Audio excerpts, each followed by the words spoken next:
So her question is about the second center. Is the second center demands the expression of sexuality, and you mentioned also a food, right? The enjoyment of food, right? Enjoyment of food, because food has an aspect that is survival, right? The first chakra, I need to eat, right?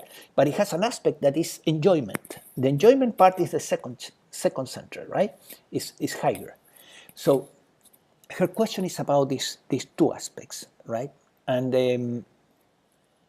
then another part of her question is how to deal with the society's norms or customs that have to do with these issues, like sexuality, for example.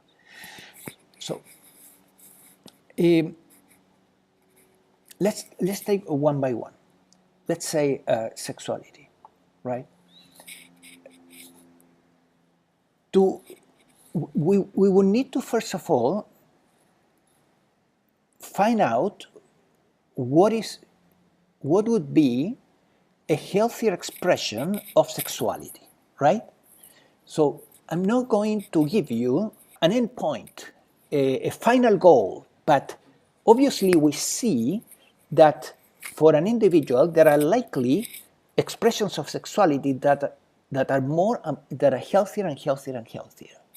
Like, for example, if you are living, if sexually the mind-body organism that you have tends to be promiscuous, you will want to move towards a healthier expression of sexuality, where you will be, for example, in a monogamous relationship that will be where sexuality will be expressed in a loving way, where it will be not disconnected from love, because we want to connect the expression of sexuality with the fourth center, at least, with the expression of love, so that it will not be just for pleasure, but it will be as an expression of love in the couple relationship. So what you did was you moved into an expression of sexuality that is healthier and more elevated and more spiritual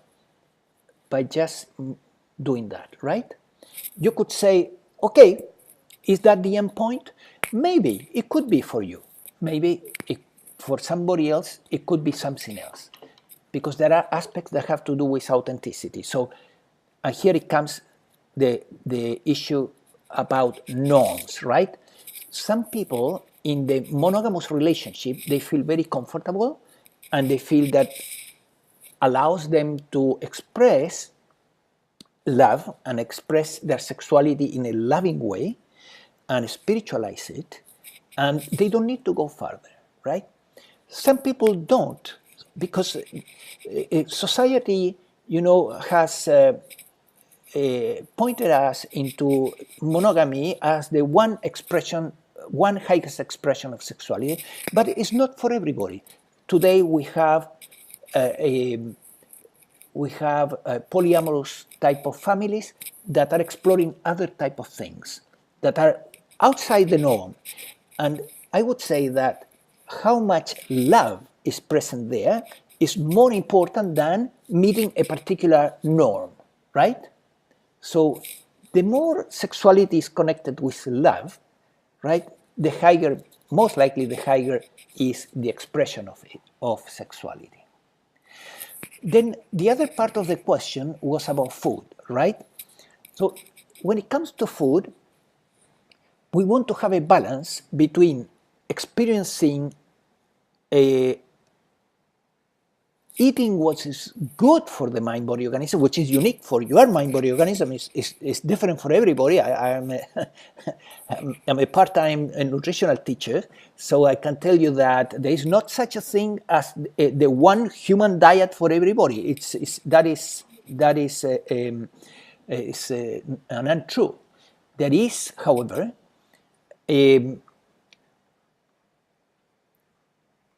a particular diet that will work the best for you, and you need to discover that. And then as you follow that diet that really works for you, And some guidelines, general guidelines apply, right? And no doubt also, because a general guideline is use honey instead of sugar, right? For example, avoid too much sugar. White sugar is not that good for you. So once you identified the type of diet that really works for you, you want your mind, body, organism to follow that diet, but also you want to enjoy your food. So it's not just about eating healthy food. You want to also enjoy your food so that your second chakra, every time you eat, will be singing. Not just your first chakra, both will be enjoying. And if you involve a higher aspects of yourself, like saying thank you at the beginning of the meal, right? Saying thank you to the universe for this wonderful meal, you begin to engage higher chakras, the higher chakras in the experience, right? Does it answer your question? Okay, you're welcome. And then the other part of the question about the rules, the societal rules and customs. In non-duality, these rules and customs are considered programming. They are programs, right? Some of these programs may have some value to keep you away from troubles with the mind-body organism, right? But many of them are very ignorant. So we need to review all of those programs, yeah, and we need to look at them in the light of the unique mind-body organism that you as consciousness are inhabiting, and take the things that you think could be helpful for the mind-body organism, and let go of the rest, because they're just rules. They're just beliefs. They're not true. They're not the truth. They're just beliefs, and they are not necessarily wise. It could be sometimes, in relativistic terms. Does it answer your question? So don't believe anything just because society is telling you that it should be that way. For example, the same thing that we were talking about monogamous relationships. You know, that is a norm here. Right? Thou shalt have one partner. Well, it works for most people, but it doesn't work for everyone. Okay?